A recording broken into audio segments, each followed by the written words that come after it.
കൊല്ലം corporation പിടിച്ചെടുക്കണമെന്ന വാശിയിൽ നാടൊട്ടുക്ക് ഓടി നടക്കുകയാണ് UDF സ്ഥാനാർത്ഥികളും നേതാക്കളും. ഇത്ര വാശിയിൽ ഓടിക്കൊണ്ടിരിക്കുന്ന ഇവരെ കുറച്ചു ദിവസം പിന്തുടർന്ന അനുഭവത്തിൽ പറയട്ടെ, ഇവരുടെ പക്കൽ കോർപ്പറേഷനിലേക്ക് ഒരു പ്രകടന പത്രികയില്ല. എന്തുകൊണ്ട് ഇതില്ലാതെ പോയെന്നറിയാൻ ഞങ്ങൾ ചെറിയൊരു അന്വേഷണം നടത്തി. ആദ്യം പോയത് കൊല്ലം DCCയിലേക്കായിരുന്നു. പ്രകടന പത്രിക ഇറക്കിയിട്ടുണ്ടോ UDF? UDF പ്രകടന പത്രികയിൽ ഈ പറയുന്ന കാര്യങ്ങൾ ഉൾപ്പെടെ ജനങ്ങളുടെ മുമ്പിൽ വെച്ചിട്ടുണ്ട്. നമുക്കൊരു പ്രകടന പത്രിക കൈമാറാൻ സാധിക്കുമോ UDF-ന് തരാമല്ലോ. കൊല്ലം കോർപ്പറേഷനിലെ പ്രകടന പത്രിക എന്ന പേരിൽ ഞങ്ങൾക്ക് DCCയിൽ നിന്ന് തന്നത് വികസിത കേരളം ദാരിദ്ര്യരഹിത കേരളം എന്ന പേരിൽ KPCC ഇറക്കിയ പത്രികയായിരുന്നു. ഇതുകൊണ്ടും വിടില്ലെന്ന് തീരുമാനിച്ച ഞങ്ങൾ അന്വേഷണം കടുപ്പിച്ചു. അപ്പോഴാണ് കാര്യങ്ങൾ വ്യക്തമായത്.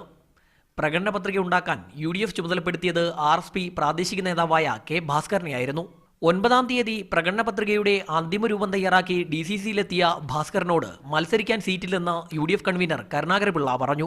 ഇത് കേട്ട് ചുടിച്ച ഭാസ്കരൻ നേരെ പോയി വടക്കേവിള ഡിവിഷനിൽ സ്വതന്ത്ര സ്ഥാനാർത്ഥിത്വം പ്രഖ്യാപിച്ചു. പോണ പോക്കിൽ UDF-ന്റെ പ്രകടന പത്രികയും ഭാസ്കരൻ കൊണ്ടുപോയി. അതിൻ്റെ കരട് എഴുതി അതിൻ്റെ ഫൈനൽ ഡിസ്കഷൻ ചെയർമാനും കമ്മിറ്റി അംഗങ്ങളും കൂടി നടത്തുവാനായിട്ട് തയ്യാറെടുക്കുന്ന 9-ാം തീയതി കഴിഞ്ഞ 9-ാം തീയതി തയ്യാറെടുത്തുകൊണ്ടിരിക്കുന്ന സന്ദർഭത്തിലാണ് ഈ സീറ്റ് JSSന്റെ സ്ഥാനാർത്ഥിക്ക് കൊടുത്തു എന്നുള്ള വിവരം ഞാൻ അറിയുന്നു. ഇപ്പോൾ UDF-ന്റെ പ്രകടന പത്രിക വിമതന്റെ വീട്ടിൽ അന്ത്യവിശ്രമം കൊള്ളുകയാണ്. ക്യാമറമാൻ അന്യുത്തൻ വെള്ളൂരിനൊപ്പം ശ്യാമർ ബാബു, മീഡിയ 1, കൊല്ലം.